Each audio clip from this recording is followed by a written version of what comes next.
Alright, this is Andre Cadogan again, and we are going to introduce you all to the Cisco iOS command line interface. This is the particular area in the packet tracer exercise that you're going to pay particular attention to your command lines, and this is going to take you right through to your other parts of the other courses as you go along the Cisco curriculum. We're going to begin by adding a router, and you're going to use a generic router to our packet tracer exercise here. Alright, and our first lesson we're going to learn how to console into a router. To begin to console into a router, just like how we're going to use your laptop PC or your desktop PC, because of course you would not be able to see your router interface without a PC connected to it. So you're going to use a console cable, and then when you select your console port on your PC and connect it to the console port on your router. And it's the same way how we did routing basics, how we could have just double click on the router and go straight to the iOS command line interface here. Of course, when you are configuring the real thing in the enterprise, you would have to connect a PC to your router in itself. So you'll double click your PC, and we're going to use the desktop service called Hyper Terminal. We're going to keep the default setting and click OK. And you can see that we've got the same command line interface as we got as if it is that we have double click on our router using this virtual packet tracer exercise now. Alright, so again you would have to use a console cable, right, to console into the router itself.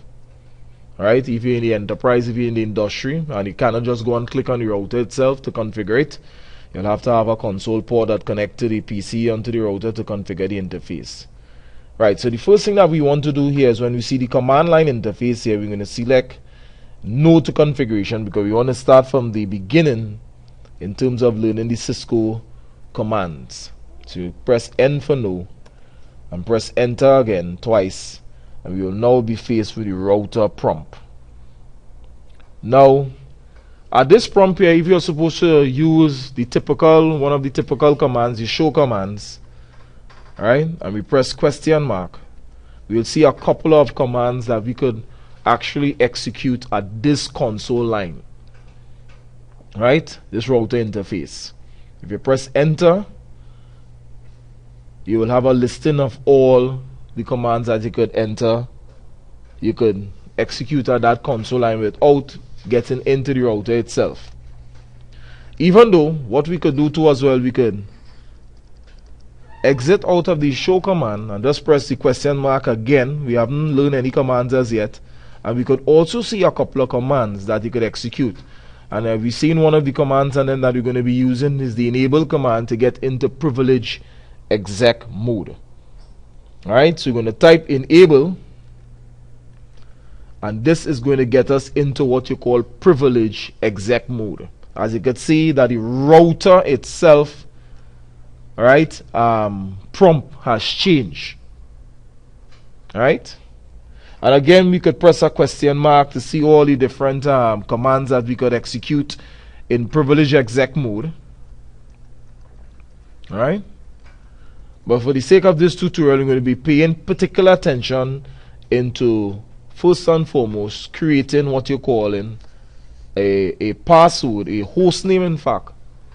Alright, so this first tutorial we're going to focus on creating a host name for your router. And in order for us to create a host name for the router, we'll have to get into what you call global configuration mode. So we just learned how to get into privilege exec mode by using the enable command. We will now use a certain command to get into global configuration mode, and that command to get into global configuration mode will be configure terminal, or the shortcut to it will be conft, but we'll type out the entire word first. I could start by just pressing config and press tab, and I will get configure, and I could press T and press tab, and I will get configure terminal. Alright, and press enter. Alright, as you could see, all I did was press config, then I press tab, and it wrote out the entire word for me. Then I press T, and it wrote out, and I press tab again, and it went to terminal. Or else I could have just typed conft for short to get into configuration terminal, which is global configuration mode. When I get into global configuration mode, here it is that I could type a command to change the host name of my router, which would be your first lesson. How do you go about changing your host name for your router? I could type the command host name, and if I press question mark, they're going to tell you that how I need a word to finish the name in itself. For example, I could type host name, my name, Andre, and if I press enter, you would see that the Andre prompt has shown out as router, which is not an appropriate name to name a router anyway. Right? But for sake of this tutorial, I will type host name and I will name my router capital R1 and press enter. And you can see on my console line 0, you will see that R1 is the name of my router. What do I do from here afterwards? I press Ctrl C on my keyboard because I'll have to save the configuration file from flash memory into NVRAM called non-volatile RAM. How do I go about doing that? I am going to copy the running configuration files. I'm going to type copy run, and I'm going to press tab again to get running config, and I'm going to press ST, right? Copy running config to ST, and I'll press tab again on my keyboard. So I have just pressed tab and I've gotten the entire word copy running config to startup config, and I'm going to press enter.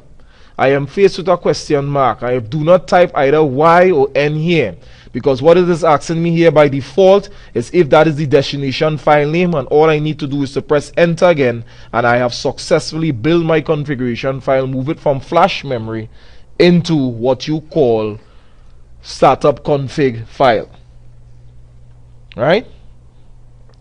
Now what I'm going to do here basically now is that I am going to execute a command called, or how to, in fact I'm going to execute a command in my next lesson, how to view my running config file. So again, for this lesson we have learned how to get into privilege exec mode by typing the enable command. We have also learned how to get into privilege to global configuration mode by typing configuration terminal or conft. And we also learned in this lesson here how to change the host name of the router, which we type host name R1. And again, we learn how to move whatever is in flash memory into non-volatile RAM, NVRAM, by using the copy running config to startup config, right, to build the configuration file. So when the router is reloaded, we reload with the configuration file that we saved.